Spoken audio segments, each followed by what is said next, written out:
এই যে মুসলিম হয়ে মন্দিরে আসলে মুসলিম হয়ে মন্দিরে আসার অনুভূতিটা আসলে বলবো যে বাংলাদেশের মতো একটা জায়গায় যেখানে আসলে সবাই মানে সাম্প্রদায়িক সম্প্রীতি যেটা বজায় রাখে সেটারই একটা আমি যে আসতে পারছি মুসলিম হিসাবে মন্দিরে বা মণ্ডপে দুর্গা আমার হিন্দু বন্ধুরা হচ্ছে পূজা করতেছে ওদের পূজা দেখতে সেটা আসলে সাম্প্রদায়িক সম্প্রীতির একটা চিত্র।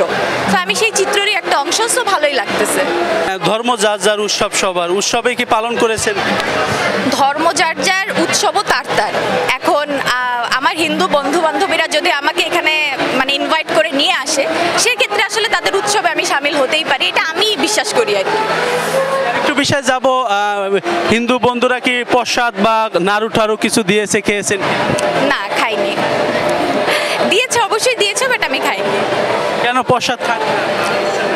প্রসাদ আমি যতদূর জানি প্রসাদ খাওয়াটা হয়তো বা প্রসাদ খাওয়াটা তো নেসেসারি না আমার জন্য, এটা জরুরি কিছু না, তাই আমি খাই। প্রতি বছর যেহেতু বন্ধু বান্ধব হিন্দু, তাই প্রতি বছরই তারা ইনভাইট করে, তারা নিয়ে আসে, সো ঘোরা হয়।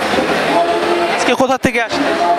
আমি হচ্ছে এলিফ্যান্ট রোড থাকি, বাট বনানীর দিকে আমার অফিস, বন্ধু বান্ধব সবাই এখানে থাকে, তাই আর এখান থেকে আসি। করা হয় আমি হচ্ছে কন্টেন্ট ক্রিয়েটার, সাথে হচ্ছে আমি ব্র্যাক ইউনিভার্সিটির স্টুডেন্ট। অনেক মজা লাগছে, যদিও এবার অনেক বৃষ্টি হয়েছে, অনেক কালা কালা হয়ে গিয়েছে, but it still fun. We get to see a lot of colours and everything. এবার অনেক জায়গায় অনেক বেশি রেস্ট্রিকশনস দিয়েছে বিকজ অফ দ্য থিং। আগের বছর অনেক কাহিনী হয়েছে এগুলোর জন্য, বাট পূজায় যেহেতু হচ্ছে বছরে একবারই, অনেক ভালো লাগছে, সবার সাথে দেখা করতে পারছি, সো ইটস ফান। কয়টা মণ্ডপ ঘুরেছে? ঢাকার মধ্যে আই থিঙ্ক 4টা মণ্ডপ হয়েছে। নারায়ণগঞ্জে গিয়েছিলাম, ঢাকা ডিভিশনের মধ্যেই পড়ে, ওখানে 2টা হয়েছে, তো সব মিলিয়ে 6-7টার মতো হয়েছে। আজকে যেহেতু নবমী, আজকেও কয়েকটা ঘুরবো। কি চাইলেন মা দুর্গা থেকে? অনেক কিছুই চাইলাম, but most of all I want everyone two be like good, যাতে সবাই everyone can be in a good health, and যে তাড়াতাড়ি আবার দুর্গাপূজা চলে আসে, বিকজ ইটস রিয়েলি ফান। ফ্যামিলির সাথে ঘুরেছি because Durga Puja is about spending with your most loved once. পরিবারের সাথে ঘুরলেই ভালো লাগে। আমার ফ্যামিলি ফ্রেন্ডসরাও আছে, প্রতিদিন ওদের সাথেই দেখা হচ্ছে, অঞ্জলি নিচ্ছি, ওদের সাথেই ঘুরছি ফ্যামিলির সাথে। মুসলিম ফ্রেন্ডদের কি ইনভাইট করেছেন কিনা? হ্যাঁ, অবশ্যই। আমার মুসলিম বেস্ট ফ্রেন্ডস আছে, ওরা এসেছিল কালকে অষ্টমীর সকালবেলা, ওদের সাথে রেস্টুরেন্টে গিয়েছি, ওদেরকে ঠাকুর দেখিয়েছি, অনেক মজা হয়েছে। ভাবলেই কষ্ট লাগে, এই 4টা দিনের জন্য পুরো বছর ওয়েট করি, কালকে গেলেই দুর্গাপূজা শেষ, কালকে বিসর্জন দিয়ে দিবে, এটা ভাবলেও কান্না পায়। এই জন্য আজকে সবচেয়ে বেশি সেলিব্রেট করার ট্রাই করছি। ব্যস্ত সময় কাটানো হচ্ছে? এই তো ব্যস্ত সময় বলতে পূজার মধ্যেই তো সবার সাথে ঘোরাঘুরি। পূজার মধ্যে আসলে কষ্ট, রাগ কোনো কিছু বুঝি না, কারণ এতই ব্যস্ত থাকা হয় পূজার সময়, সব কিছু ঘোরাঘুরি নিয়ে, এগুলোই চলে পূজার সময়। ফিউচার প্ল্যান কি? ফিউচার প্ল্যান লয়ার হওয়া। মানুষের সেবা করবে?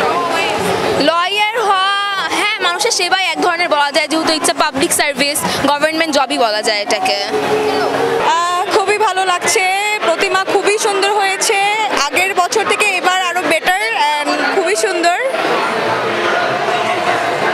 জি, তো এইবার প্রার্থনা করছি যাতে ভালো হয়, সবাই মা আশীর্বাদ করেন আমাদের সবাইকে, সবাই যাতে সুস্থ স্বাভাবিক থাকতে পারি, এটাই। কি চাইলেন মা দুর্গা থেকে? মা দুর্গা থেকে আশীর্বাদ চেয়েছে অবশ্যই, যাতে সবার জন্য আশীর্বাদ করে, সবাইকে ভালো রাখে, এই তো। মা এসেছেন, বোন এসেছেন, বোনের হাজবেন্ড এসেছে, ফ্রেন্ড এসেছে, ফ্যামিলি নিয়ে আসা হয়েছে। মোটামুটি 5-6টা তো ঘোরা হয়ে গেছে।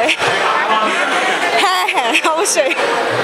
বনানী পূজা ফাউন্ডেশন প্রতি বছরই একটা ভিন্ন ভিন্ন আঙ্গিকে পুজো করার চেষ্টা করে।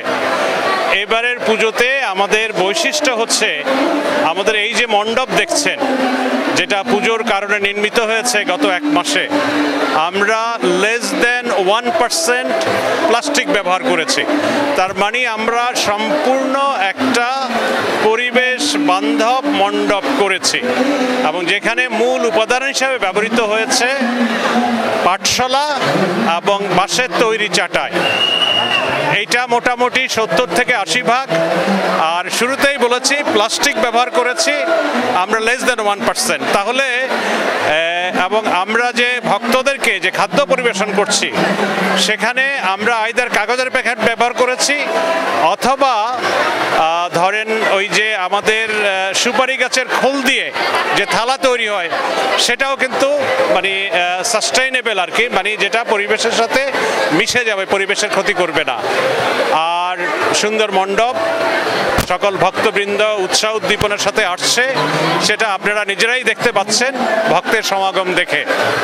সব সময় আসলে ডিফারেন্ট ভাবে সাজানো হয় বনানীর মণ্ডপকেই আসলে কেন?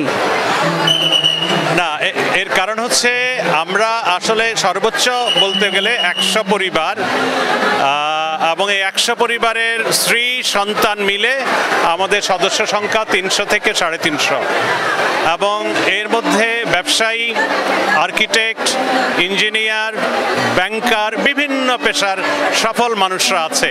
তো আমাদের সবারই সারা বছর থেকে একটা প্ল্যানিং থাকে যে আগামী পুজোয় আমরা নতুন করে বিশেষ কি করতে পারি, এবং সে কারণেই আপনারা প্রতিবারই দেখছেন যে নতুন নতুন কিছু করার চেষ্টা আমরা করছি। নিরাপত্তার দিকে যদি যাই তাহলে কি পরিমাণ নিরাপত্তায় আসলে ঘিরে রেখেছিলেন এই? আমরা আমাদের নিজস্ব ভলেন্টিয়ার, আমাদের সিকিউরিটি ফোর্সেস এরা তো দায়িত্ব পালন করছেই, এর পাশাপাশি বনানী থানা এবং মাঝে মাঝে কিন্তু আর্মির টহল আমাদেরকে দিয়ে যাচ্ছে, এবং বিডিআরও টহল দিচ্ছে আমাদের, যেটা বিডিআর তো এখন আর নয়। তাহলে দিন শেষে বলতে হবে এখন পর্যন্ত আমরা অন্য যে কোনো সময়ের তুলনায় অধিকতর নিরাপদভাবে পূজা উদযাপন করছি। সবশেষে দর্শনার্থীদের উদ্দেশ্যে কোনো বার্তা থাকবে কিনা আপনার?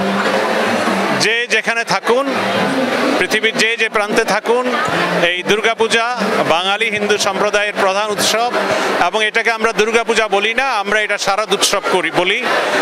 এবং আপনারা হয়তো অনেকে অবগত আছেন এই পূজা মণ্ডপ থেকে প্রতিদিন আমরা 10,000 বক্স খাদ্য বিতরণ করি, এবং আমাদের এই ক্যাম্পেইনটা হচ্ছে ফুড ফর অল, এবং এখানে ধর্ম বর্ণ নির্বিশেষে, জেন্ডার নির্বিশেষে এই খাদ্য পরিবেশন করা হয়। যারাই আসে তাদের হাতে আমরা একটা করে বক্স তুলে দিই।